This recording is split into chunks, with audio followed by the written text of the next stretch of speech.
dan muslimat rahimakumullah. Di antara ciri-ciri ajaran sesat yang tersebar dalam masyarakat dan di antara punca-punca manusia menjadi sesat adalah kerana kecintaan dan ketamakan mereka terhadap dunia dan godaannya. Hadirin dan hadirat rahimakumullah, secara fakta sejarah, untuk makluman tuan-tuan, antara orang yang awal menulis tentang kesesatan Syiah di tanah Melayu, di samping ustaz-ustaz dan pendakwah-pendakwah kita yang awal-awal, antara, saya sebut antara, adalah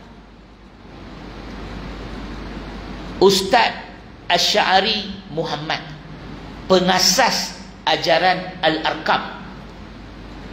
Untuk makluman tuan-tuan, sebelum Al-Arkam disebut sebagai ajaran yang sesat, Asy'ari Muhammad ini, dia pernah menulis buku-buku yang menjelaskan tentang kesesatan Syiah.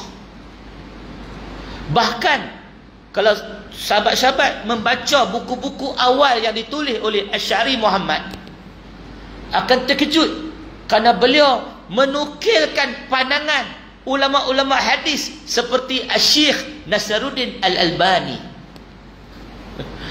Tuan-tuan bayangkan pada tahun 80-an, pada tahun 80-an, Asy'ari Muhammad ini dia antara orang awal menulis pasal kesesatan Syiah.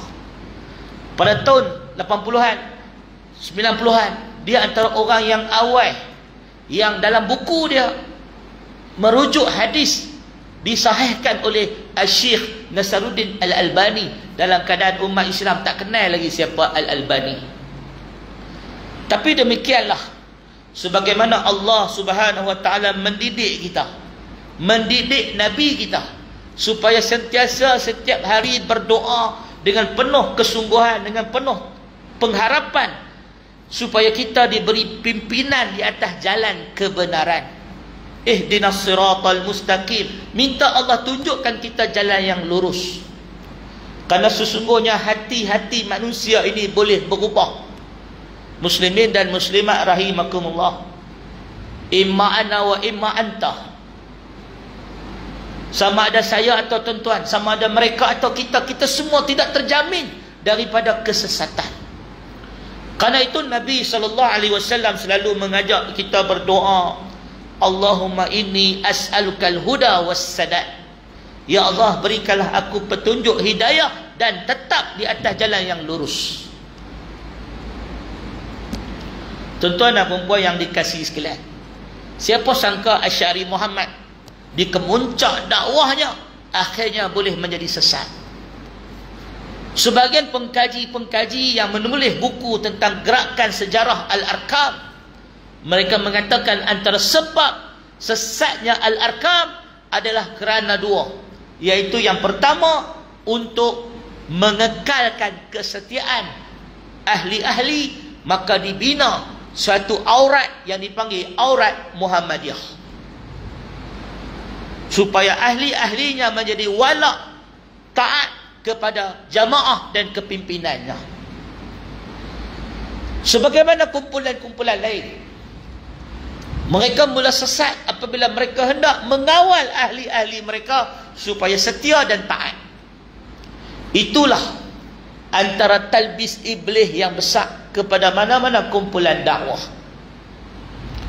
Hal yang sama pernah berlaku kepada gerakan Ikhwanul Muslimun. Perkara yang sama pernah berlaku kepada Jamaat Islami. Perkara yang sama pernah berlaku pada gerakan Tabligh. Untuk makluman tuan-tuan, gerakan Tabligh juga menghadapi cabaran apabila berlakunya perselisihan kepimpinan, pecahnya Jamaah Tabligh kepada dua kumpulan, yang mengikut Syura Alami, yang mengikut amir mereka, yang menerima amir yang satu lagi tak iktiraf amir yang satu lagi. Begitu juga pelbagai kumpulan-kumpulan dalam masyarakat Islam, mereka akan diuji oleh Allah Subhanahu wa taala dengan ujian-ujian seperti ini.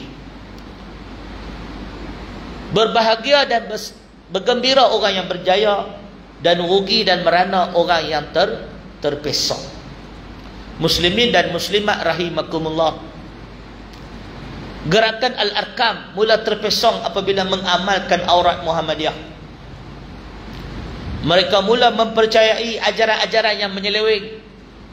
Kelebihan Asy'ari Muhammad sebagai pemuda Bani Tamim mula direka cerita-cerita mengarut, mula dimasuki fahaman-fahaman mistik yang luar biasa dan mengangkat martabat pemimpin mereka, sehingga disebut sendiri oleh bekas-bekas pengikut Al-Arkam ketika Asy'ari Muhammad sudah kena penyakit stroke, sebelum beliau meninggal dunia, air liur beliau keluar tidak henti-henti, dan sampai ke tahap pengikut-pengikutnya ambil tisu, ambil kapas, sapu air liur itu, lalu dibedak-bedak dan dijual kepada pengikut yang ta'assub untuk dijadikan berkat. Muslimin dan muslimat rahimakumullah, perkara yang sama berlaku kepada tarikat-tarikat yang ada di seluruh dunia. Sebagaimana yang kita kenal tarikat daripada Nazim Haqqani, Syekh Nazim Haqqani daripada Tripoli dan sebagainya.